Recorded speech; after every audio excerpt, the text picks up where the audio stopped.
I think today is going to be the day of reckoning for the Obama administration. I think today's events and the declassification that's going to come out later today has a potential to actually upend the seemingly scandal-free reputation of the Obama administration and highlight that while Americans were in dire economic straits, illicit immigration was running rampant through the United States, and ISIS was cutting people's heads off, the lame duck Obama administration was focused on concocting a hoax and a counterintelligence plot against a rival presidential campaign.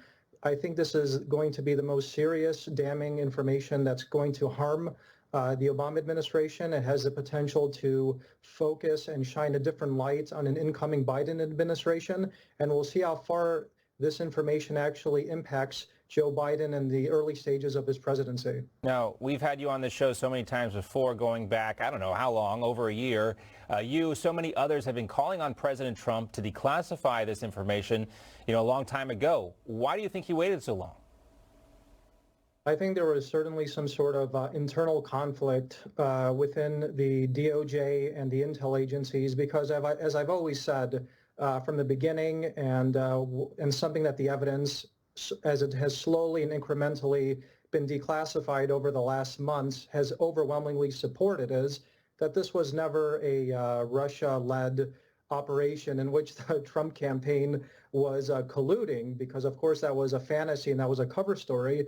What happened essentially is, and what the evidence suggests, is that this was a Western intelligence operation targeting the campaign that involves not only the FBI, but likely the CIA and the upper echelons of the Obama administration. So of course, this is an information that would have easily been released to the public. It would have shocked the consciousness of a nation and around the world. And the president has been adamant about getting this information out for the last couple of years. And the president himself has faced tremendous pushback from his own agencies to get this out there. So I don't think it's the president's fault. I think the bureaucracy and the entrenched deep states never wanted this out there. Today's going to be a bombshell moment for the world, the country, and I do think it's going to shock the conscience of this nation.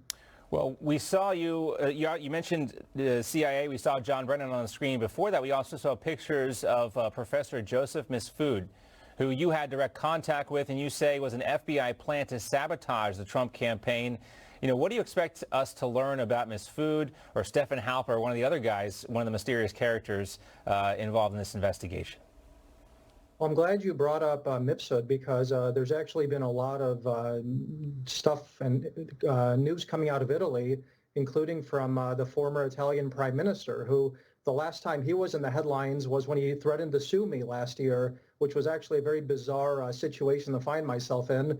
And now this same prime minister or minister wants to collapse the Italian government and take control of the Italian intelligence services over there. So this is the individual who was actually the prime minister in 2016 when Joseph Mifsud was interacting with me. And it's no surprise that after John Durham and Attorney General Barr traveled to Italy to learn about this character, that's when John Durham's probe metastasized into a criminal investigation. So I think we're going to learn a lot about what Joseph Mifsud was really up to, who was handling him, and it's going to be a scandal. Regarding Stefan Halper, this is somebody that the American public has known about for a couple of years, but he's seemingly fallen off the face of the planet. He's somewhere in the UK, people think, and he was one of these other FBI informants or CIA assets who was targeting the campaign and was actually trying to ingratiate himself within the Trump transition team. So this goes a lot further than simply wiretapping